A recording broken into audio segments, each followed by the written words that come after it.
tous, aujourd'hui on va parler de la terre de votre potager. Un bon sol, effectivement, c'est la technique pour avoir des légumes en bonne santé et productifs. Alors je vous vois venir d'ici, vous allez me dire oui mais Pauline, moi j'ai un sol tout pourri, je pourrais jamais avoir de potager. C'est faux. Je vais vous montrer une technique simple et efficace, quel que soit votre type de terre, et vous verrez que vous pourrez cultiver un potager. On parlera également des bacs en potager surélevé et de quel type de terre on met là-dedans pour que ça pousse. C'est parti! Un sol vivant, c'est quoi? Eh bien, c'est un sol où quand on creuse, on va voir des petites bêtes, voire des grosses bêtes, comme des vers de terre, des petites choses comme ça qui se baladent. Mais alors, à quoi ils servent? Ils servent à décomposer la matière que vous allez mettre sur le sol. Et une fois cette matière décomposée, ça va donner des nutriments essentiels pour vos plantes pour grandir.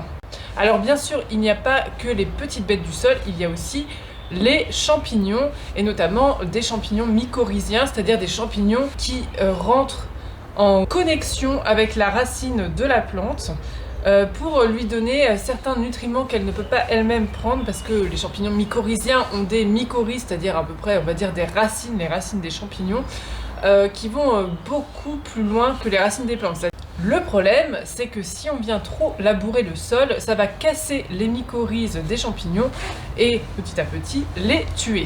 Donc, ils ne pourront pas rentrer en connexion avec vos plantes et notamment vos plantes potagères. Et en échange de cette bonne entente, eh bien, les plantes, nous avons ici un magnifique spécimen d'épinards oseille, leur donnent les sucres issus de la photosynthèse. Parce que oui, les champignons peuvent beaucoup, mais ils ne peuvent pas avoir les sucres de la photosynthèse, donc c'est une relation gagnant-gagnant. Si vous me dites oui, mais moi mon sol c'est de la merde, c'est argileux, c'est dur, c'est craquelé en été et c'est complètement bouillassou en hiver, il n'y a pas de vie là-dedans. Ou si vous me dites à l'inverse, mon sol est sablonneux, dès que j'arrose, je pourrais recommencer toutes les 5 secondes parce que l'eau ne reste pas, eh bien spoiler alerte, il existe une technique qui va vous permettre d'améliorer la structure de votre sol, mais sur un temps assez long. C'est-à-dire qu'au bout d'un an, vous allez voir quelques améliorations, au bout de 2 ans, encore des améliorations, au bout de 3 ans, toujours des améliorations, mais c'est vraiment qu'au bout de la 3e année que vous pourrez pleinement profiter de cette nouvelle structure qui s'aggrade. Mais alors, qu'est-ce que ça peut bien être que cette technique? Je me rapproche de vous. C'est le compost. Les techniques pour un sol vivant!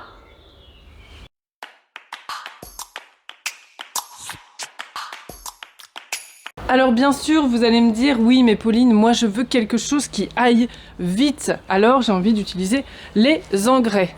Très bien. Alors voyons à quoi ça sert les engrais. Je vais pas vous dire tout de suite que c'est de la merde. Les engrais, ça sert à mettre directement des nutriments dans le sol, disponibles pour vos plantes. Mais du coup, il n'y a rien de disponible pour les vers de terre et les bestioles du sol. Donc eux, ils vont se mettre au chômage. Ils vont se dire, ok, tu nourris que tes plantes, bah nous, on se barre de là. Donc votre sol, petit à petit, va baisser en vie organique. Et vous allez être obligé, pour nourrir vos plantes, de remettre toujours plus d'engrais et de dépenser toujours plus d'argent pour ça. Au lieu d'aggrader votre sol, vous allez le détériorer. Voilà, c'était le petit point engrais pour que ce soit bien clair. Vous allez me dire, oui, mais Pauline, le compost, ça schlingue. Alors non, le compost ne schlingue pas s'il est bien mené. Le compost, comment ça marche et pourquoi ça marche surtout? Eh bien, c'est de la matière donc, qui est issue de ce que vous avez mangé, que vous allez mettre là chez vous et que vous allez remuer et mélanger avec des matières plus sèches si c'est trop humide ou des matières plus humides si c'est trop sec. Voilà, globalement, c'est comme ça que ça fonctionne un compost. Et là, il y a plein de bestioles qui vont venir le décomposer et après, vous pourrez le mettre sur votre sol. Ça, c'est ma dernière planche de culture où j'ai mis voilà, du compost mi-mûr. Donc c'est-à-dire pas tout à fait décomposé, parce que normalement il n'y a pas ces petits bouts ici là. Une fois que vous avez mis votre compost sur le sol, c'est toute une vie du sol qui va s'activer pour venir la décomposer en faisant des allers-retours comme ci et comme ça vers le compost et redescendre dans leur zone. Et donc elles vont créer des micro-galeries, c'est-à-dire apporter de l'air dans le sol et favoriser l'infiltration de l'eau. C'est comme ça qu'on améliore la structure de son sol, rien qu'en mettant du compost. Autre chose, le compost, vous allez me dire, Je sais pas combien j'en mets, parce que si je mets beaucoup d'engrais, je risque de griller mes plantes, ça c'est vrai. Mais le compost, c'est issu de la décomposition de la matière organique, donc ce que vous avez mangé. Donc c'est un lent processus. La vie du sol va se charger de libérer lentement les nutriments. C'est ça qu'il faut retenir.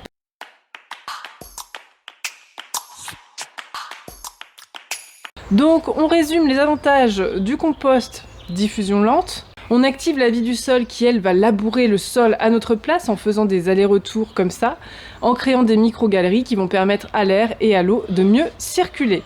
C'est du long terme, vous allez aggrader votre sol et vous allez pouvoir observer son aggradation au fil du temps, donc c'est hyper gratifiant. Votre sol sera à son plein potentiel au bout de 3 ans environ, donc ça prend un petit peu de temps. Voilà pour les avantages du compost.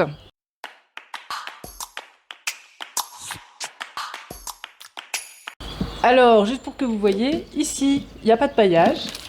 Ici, il y a du paillage, mais à moitié. Et ici, il y a du paillage en totalité. Et moi, mon but, c'est de vous parler des avantages du paillage. Donc, vous allez vous dire, bah ouais, mais si tu mets pas de paillage partout, qu'est-ce que tu racontes? Alors, c'est parce que là, nous sommes au printemps, et moi, mon but, c'est que la terre se réchauffe plus rapidement. Et ainsi qu'on puisse récolter plus rapidement nos premiers légumes de printemps, petits pois, fèves, etc. Ok? Mais sinon, le reste de l'année, on paille, on paille, on paille. Alors qu'est-ce que c'est le paillage? C'est cette couche qu'on va mettre sur le sol. Alors environ 10 à 15 cm. Est-ce qu'on peut s'avancer? Ça recouvre le sol, etc.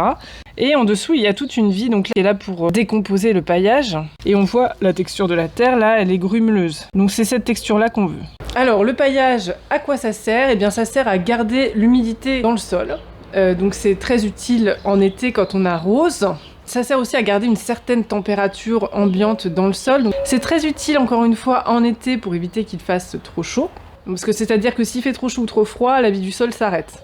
Et ça améliore aussi directement la qualité de votre sol parce que les bestioles vont venir le décomposer. Et enfin, autre avantage, c'est que comme on met une couverture sur le sol, on empêche les germinations d'adventices, c'est-à-dire mauvaises herbes entre guillemets.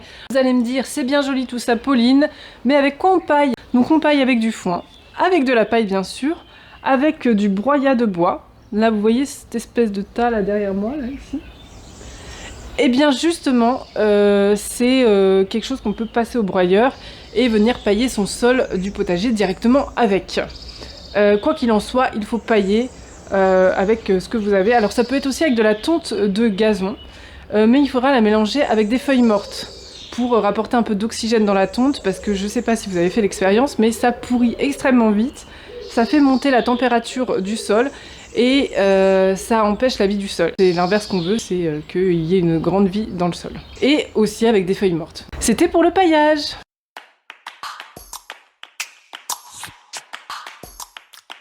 Alors concernant un autre apport que vous pouvez faire également, c'est le lombricompost. Alors ça c'est plus pour les gens qui habitent dans des appartements et qui peuvent pas se permettre d'avoir un compost sur leur balcon. C'est des bacs les uns sur les autres où ce sont que les lombrics qui vont venir décomposer la matière que vous leur mettez en petits morceaux. Il y a 2 apports pour les lombricompost. Ce qu'il y a dans les bacs qui va être décomposé, vous pouvez l'apporter comme pour le compost normal, donc à raison de 1 à 3 kg par mètre carré. Normalement vous avez un petit robinet sous votre lombricompost et ça vous permet d'avoir le thé du compost. Alors là par contre c'est très concentré et il faut le diluer à 10% dans de l'eau. Et maintenant on va passer à la culture en bac. Comment faire pour avoir une terre qui soit de ouf pour vos légumes et qui vous permette de cultiver de manière exceptionnelle, même en plein Paris.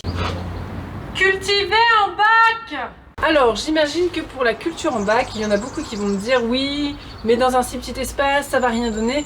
Eh bien, détrompez-vous, tout dépend de la terre qu'on y met. Et un des avantages de cultiver en bac, c'est justement qu'on maîtrise la terre qu'on met dedans. Alors, je vous conseille de mettre du compost. Excite le terreau que vous achetez en jardinerie. Ça manque d'éléments nutritifs.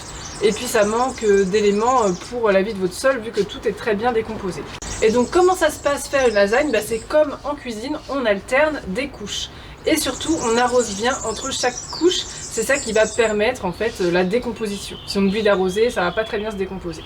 Donc on commence par une couche donc dans le fond de votre bac, il n'y a rien, de branchage ou de carton. On arrose. On met une couche de matière humide. Donc qu'est-ce que c'est la matière humide? C'est tout ce qui est humide entre vos doigts, donc les épluchures de vos légumes ou la tonte de votre gazon. Vous arrosez bien et vous mettez moitié plus de matière sèche. Donc qu'est-ce que c'est la matière sèche? C'est tout ce qui est paille, bout de papier, bout de journaux. Vous pouvez mettre en petits morceaux pour favoriser la décomposition. Feuilles mortes, litières de cochon d'Inde, paillage, enfin ce que vous voulez. Bref, le but c'est de réutiliser un peu ce que vous avez chez vous, mais si vous ne trouvez pas, vous pouvez aller en chercher ailleurs. Et vous continuez comme ça jusqu'à ce que ça remplisse une grosse partie de votre bac, pour finir par une couche de terreau. Alors ça peut être le terreau le plus bas de gamme possible, on s'en fout, ou de compost pour avoir encore plus de productivité, au moins 15 cm. Vous arrosez toujours et après vous pouvez directement planter dessus. Alors qu'est-ce qui va se passer dans la lasagne? Eh bien tous les micro-organismes vont mélanger les couches à votre place, vont se nourrir et vont diffuser les nutriments qui seront disponibles pour vos plantes de manière lente et progressive. Et j'ai jamais eu d'aussi bons résultats qu'en utilisant les lasagnes. C'était ma technique. Alors retenez bien, compost, paillage, lasagne, et vous aurez un sol nickel pour produire de super légumes. Alors pour cette conclusion, je vous la fais en mode cache investigation, sauf que là il n'y a personne comme témoin, mais si, c'est le potager. Alors il me dit de vous dire que vous l'aurez compris, la clé d'un potager productif et fertile, c'est d'avoir un sol vivant que vous allez améliorer chaque année grâce au compost, au lombricompost et au paillage. L'avantage de ces techniques, c'est que vous pourrez voir l'évolution, la gradation de votre environnement chaque année et vous verrez que améliorer la vie de votre sol, ça va aussi améliorer la faune environnante dans votre jardin. Et oui, c'est vrai, parce que vous allez y attirer des oiseaux qui vont être bien friands de ce qui va se passer dans votre sol, et plein d'autres bestioles encore, comme des hérissons qui viendront se cacher sous les bouts de bois que vous aurez laissés en attente d'en faire du broyat, des lézards qui viendront se cacher sous le paillage, ou bien encore des crapauds qui en profiteront pour venir hiverner sous vos feuilles mortes. Alors j'espère que cette vidéo vous a plu, et n'hésitez pas à me dire en commentaire si vous avez déjà testé certaines techniques. Oui, qu'est-ce que vous voulez rajouter d'autre? Si ça vous convient, ce qui marche le mieux chez vous. Alors si vous vous sentez perdu, n'hésitez pas à me contacter sur mon Instagram Pauline_jardinacoach. Je suis là pour répondre à vos questions et pourquoi pas vous coacher pour vous permettre de créer le potager de vos rêves. Et bien sûr, abonnez-vous pour ne rien rater de la suite de cette série. À très vite!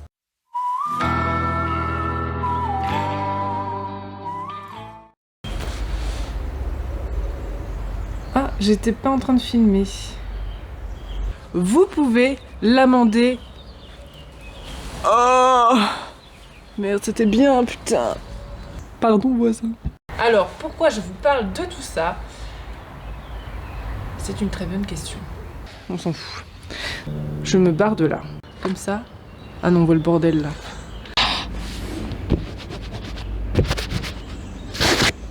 Je vous nettoie. Je vais en venir.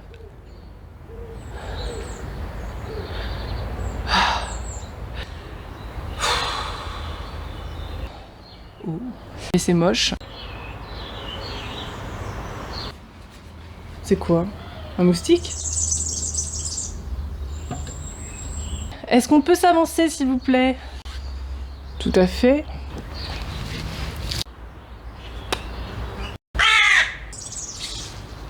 Il en fait du bruit, oui.